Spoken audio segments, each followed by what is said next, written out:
Have you ever wondered what the first permanent English settlement in America was really like? Let's travel back to the early 1600s. Picture North America, a vast, largely uncharted territory for Europeans. Fishermen came and went, but nobody really stayed. The Spanish had a small foothold in Florida, but that was about it. Then, in 1607, a group of ambitious Englishmen landed on the shores of what we now call Virginia and founded Jamestown.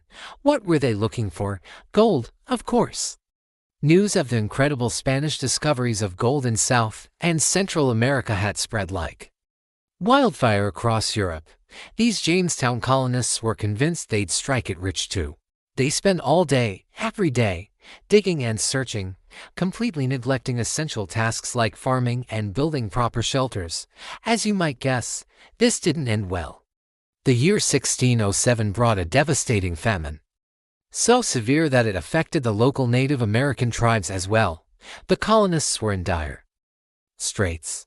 Out of the initial group, only a third survived, and that was thanks to the firm leadership of one man, Captain John Smith. John Smith was a no-nonsense leader. He saw the disaster unfolding and laid down the law with a now famous rule: he who does not work shall not eat. He forced the colonists to stop their fruitless search for gold and focus on survival, planting crops, building fortifications, and securing a food supply. Smith also understood the importance of diplomacy. He formed a crucial alliance with the powerful Powhatan Confederacy, led by Chief Powhatan. This relationship was vital, as the tribe helped the struggling colonists find food and navigate their new environment. The gold rush in Virginia was a total bust. They never found the mountains of gold they dreamed of, but in 1612, they stumbled upon something that would become just as valuable: tobacco. This plant was native to the Americas and had been used by Native Americans for centuries, but when it was introduced to Europe, it created a sensation. The demand for tobacco exploded, and the colonists in Virginia suddenly had a cash crop, their very own brown gold. This newfound wealth came with a significant challenge. Tobacco farming is incredibly labor-intensive.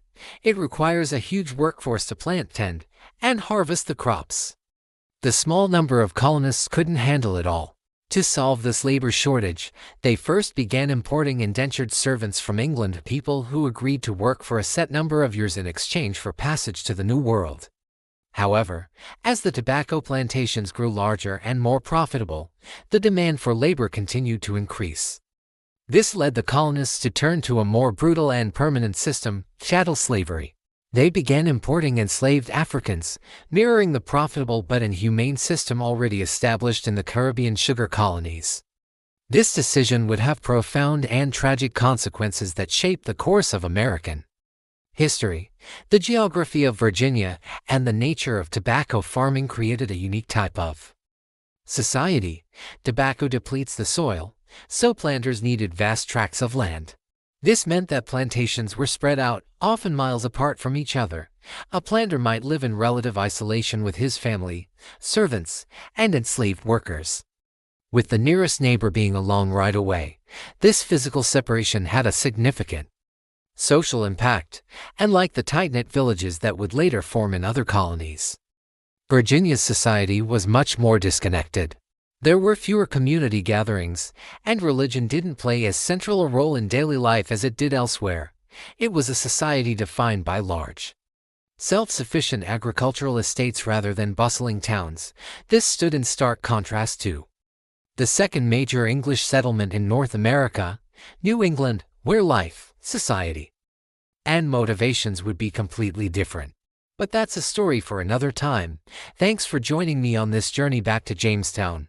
If you enjoyed this glimpse into early American history, don't forget to hit that like button and subscribe for more stories. See you next time.